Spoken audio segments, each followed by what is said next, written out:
Ya, Assalamualaikum warahmatullahi wabarakatuh.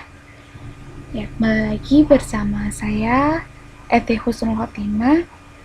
Ya, kali ini kita akan belajar bimbingan dan konseling mengenai tentang adaptasi di lingkungan sekolah baru, yakni di MTS Ma'arif NU 01 Susukan. Nah, bagaimana sih caranya kita beradaptasi di lingkungan sekolah yang baru? Buat kalian yang mungkin dari SD masih bingung, kalau di MTS itu seperti apa? Nah, mari kita simak bersama-sama ya. Bagaimana cara kita supaya dapat menyesuaikan tempat yang baru tentunya. Oke, lanjut. Nah, sebelum kita belajar mengenai adaptasi lingkungan di MTS Ma'arif 01 Susukan, Bu Guru akan mengajak kalian untuk menganalisis sebuah gambar yang sangat bagus ya. Di sini ada sebuah gambar. Nah, kalian bisa menemukan ini termasuk gambar apa. Kemudian, menurut kalian apakah kalian bisa menemukan 4 gambar? Kira-kira kalau dilihat sekilas, kira-kira ada berapa gambar di situ? Nah, oke. Ketika kalian sudah melihat, ya, Bu Guru akan kasih tahu ini tuh gambar apa dan berapa gambar yang ada di layar tersebut. Yang pertama, ini merupakan gambar kakek dan nenek. Iya betul, ini gambar kakek dan nenek. Dan ada berapa gambar di sini? Tentunya ada 4. Kenapa 4? Nah, yang pertama, ini ada nenek, ini ada kakek. Kemudian yang kedua, di sini ada orang. Ya enggak? Bahkan lebih dari 4 ya. Di sini ada orang. Sekilas mungkin gambarnya muka wajah nenek-nenek, tapi ternyata ini adalah orang. Kemudian ini wajah kakek-kakek, ternyata ada orang main gitar. Kemudian di sini ada orang lagi duduk. Nah, itu ya. Jadi yang dimaksud gambar ini seperti apa?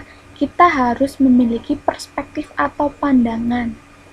Walaupun mungkin teman-teman atau anak-anak ini melihat bahwa di sini hanya gambar kakek dan nenek, tapi ternyata di sini di sisi lain ketika kita pertama kali melihat ini gambar seseorang lagi duduk, seseorang lagi gitaran, ini lagi duduk juga, seperti itu ya. Oke, lanjut.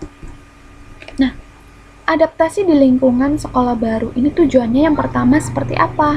Tujuannya kita dapat memahami dan menyesuaikan diri serta beradaptasi secara baik berkaitan dengan lingkungan sekolah yang baru.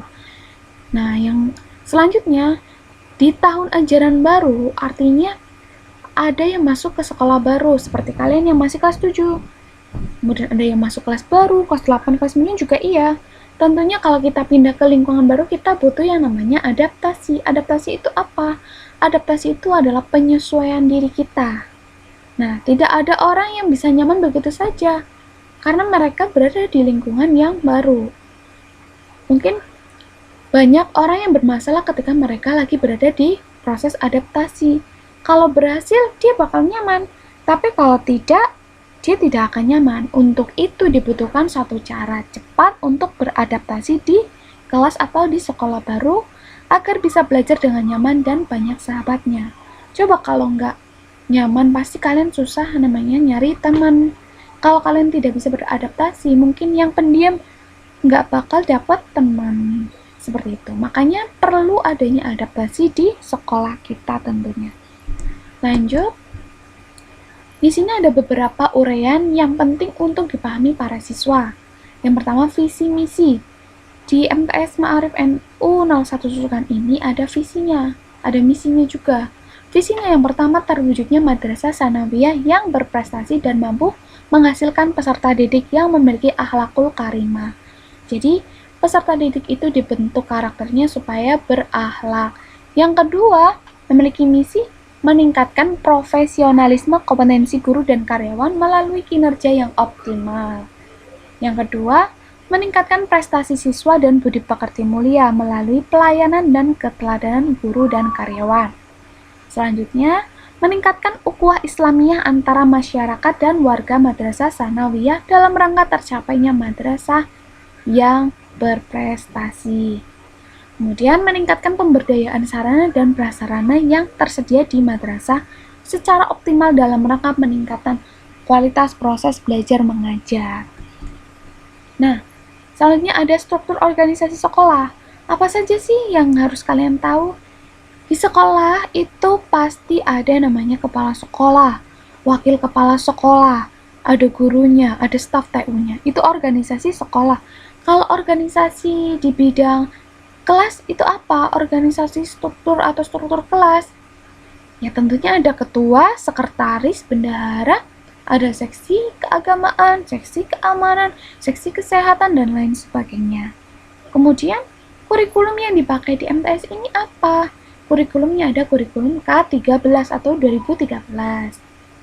Nah, kalau di MTS sendiri, fasilitasnya apa Bu Guru? Di sini ada tempat yang strategis dan mudah dijangkau tentunya. Lingkungannya yang asri, sejuk, dan nyaman untuk aktivitas pendidikan.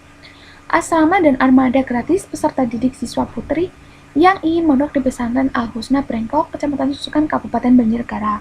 Selain itu ada juga Pondok Al Hidayah di Dermasari. Ada juga pondok di tempatnya Pak Fatah, yaitu di Pakikiran. Nah, buat kalian yang pengen mondok, silakan bisa mendaftar di sana. Kemudian, beasiswa bagi peserta didik yang berprestasi, kesenian rebana, dan kentongan. Buat kalian yang punya skill, silakan diasah supaya nanti bisa berprestasi dan mendapatkan beasiswa. Kemudian, ada juga sarana bahasa Arab, bahasa Inggris, dan baca tulis Al-Quran. Bagi kalian yang kepengen punya kemampuan pidato bahasa Arab, pintar bahasa Inggris, silahkan. Pengen pintar baca tulis Al-Quran, silahkan dikembangkan di sini karena kita sudah memberikan fasilitas yang memadai untuk kalian berkembang dan supaya kalian benar-benar bisa mengembangkan potensi yang dimiliki. Kemudian di sini ada apa lagi? Ada berbagai macam ekstrakurikuler sebagai fasilitas kegiatan positif peserta didik. Nanti akan saya jelaskan apa saja ekstranya. Dan kemudian di sini ada apa lagi? Ada sarana peribadatan dan pendidikan. Kalau di sini ada masjid, tentunya untuk beribadah, melakukan sholat berjamaah dan lain sebagainya. Lanjutnya ada lab komputer. Ini untuk kalian yang nantinya bisa semoga mengasah kemampuan skill di bidang komputer. Kita sudah memfasilitasi supaya nanti kalian bisa berkembang, misalnya di pelajaran TIK tentunya. Oke, lanjut.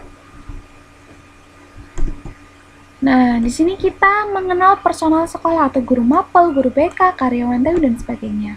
Yang pertama kita mengenal kepala madrasah. Di sini kalian mungkin pernah lihat ya. Nah, Bu Guru di sini mau mengingatkan kembali supaya teman-teman lebih paham lagi siapakah kepala sekolahnya dan lain sebagainya. Nah, gimana cara kita supaya cepat mengenal? Kita harus yang pertama sopan santun, sapa dan salam serta senyum kepada siapapun, Bapak Ibu Guru siapapun meskipun beliau tidak mengajar kita. Nah, di sini ada kepala sekolah Bapak Nur Imam Fatoni SPDI. Ini dari Kemeranggon, Susukan Banjarnegara. Nah, kalian bisa perhatikan ini namanya Pak Imam, kepala sekolah kita.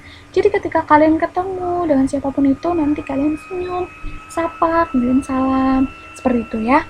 Kemudian lanjut, ada profil kepala tata usaha. Di sini ada Bu Asi Widiati SP. Nah, selanjutnya ada Pak Soekarno sebagai staf tata usaha.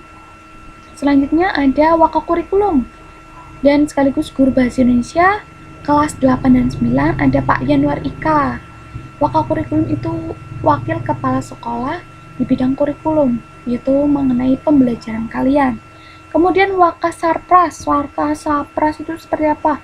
Wakil kepala sekolah di bagian sarana dan prasarana sekaligus guru IPA ada Pak Akfi Fadlin. Kemudian ada Wakahumas. Wakahumas ini melakukan tugasnya sebagai seseorang yang menghubungkan antara sekolah dan masyarakat, sekaligus guru Al-Quran Hadis dan Akidah Akhlak. Ada Pak Hamim Hidayat, kemudian ada staf TU dan kepala pustakawan, ada Bu